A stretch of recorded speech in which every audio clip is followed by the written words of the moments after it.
Mugwena Maluleke, SADTU's General Secretary, there to further expand on this celebration of International Teachers Day. Mugwena, thank you so much for being with us today. So today we celebrate your members. So tell us why it is so important to celebrate those that are responsible for shaping all our futures and careers. And how are you as SADTU then celebrating teachers specifically today?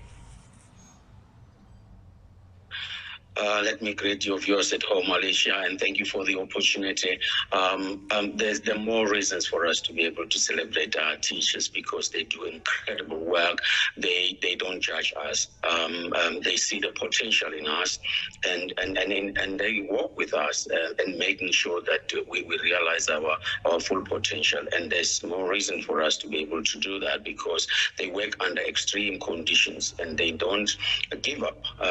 Teachers get attached to their children, attached to their students to the extent that they get sick when they see a student not being able to make it to the next class. And for that reason, therefore, they are indeed in loco parentis. We see them as our parents. We see them as our social workers every day because they are there for our children. And SADTU is holding a number of events. For example, today in the Free State, we are celebrating the day. Yesterday, we were in Northwest to celebrate our teachers and also honoring them for the good work that they are doing.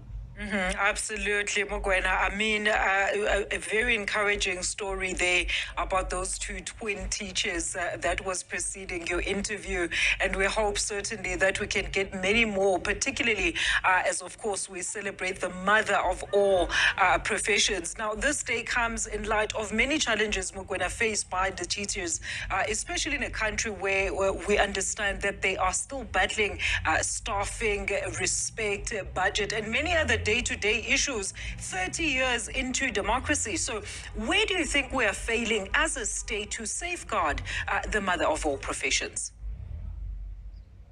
I think the problem we're facing as a country is where our government allow multinationals to dictate what needs to be done in our country. For example, we have got rating agencies where World Bank and IMF really dictating to the government that they must not invest in education, they must not invest in social spending, in particular education and health. They want a lean state and therefore want some kind of a fiscal discipline, which basically is not informed by what the developed country has done.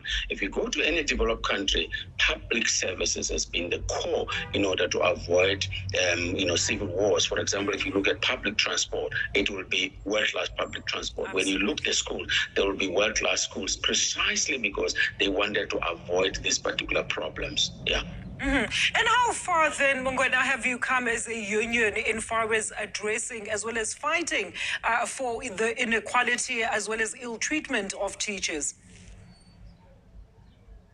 Well, by yesterday, we also have signed an agreement between ourselves and the Western Cape Department of Education as part of protecting the education of our children, where then the Department of Education will have got to convert our temporary teachers instead of dismissing them as they had made that particular threat.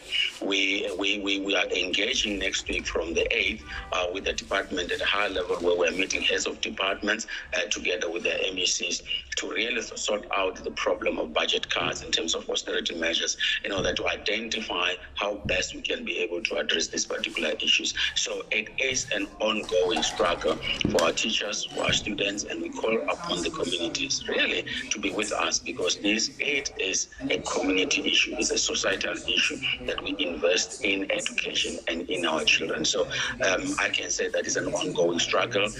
We're doing our best. We intervene where it is necessary to intervene. For example, in other provinces, they have not pronounced about the retrenchment of teachers precisely because in the consultation processes we're able to identify how best we can manage what we have whilst we're demanding more from the Department of Finance.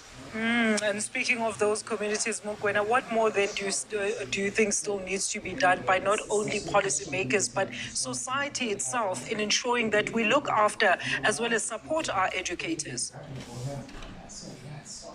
We are calling upon the community to join our campaign, which we call I'm a School Fan, which campaign is about the community. It's about them taking the lead in supporting the teachers and supporting the students. It's about them taking the lead in making sure that they are able to send a very strong message to the treasury, to the government, and say South Africa, as a developing country, needs investment and therefore cannot afford to have austerity measures in education, because we believe education is a social vaccine.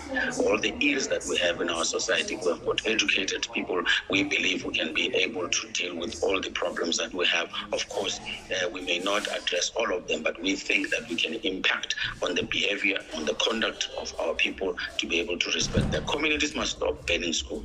Communities must stop, blocking the schools when they want something, because it reflects badly on us as a nation that we continue to do exactly what Volt wanted to happen, that we don't have educated people, we block education and elevate certain things as being above education instead of elevating education above everything else in our community, so that we're then building a strong economy for all of us. So we can call upon the community to say it is the opportunity for us to making sure that you send a very strong message, whether it's through our union or whether it's through your own structures, through the school governing bodies, but you have to send the message to government, stop austerity measures now.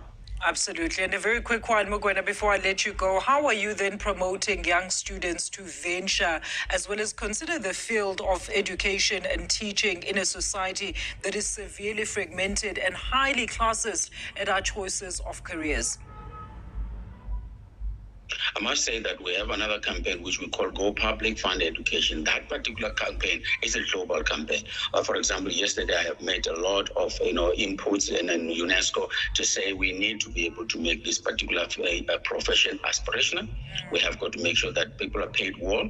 We have got to make sure that they are protected and they are safe. And that will then attract the young people with potential and energy to join our teaching profession. So that is the message that we are saying. Once we invest in education, improve infrastructure, improve the safety, our young people love their people, they love their countries, they will join the teaching profession in numbers and will have quality after that. But the only way is government must act now and fund education now.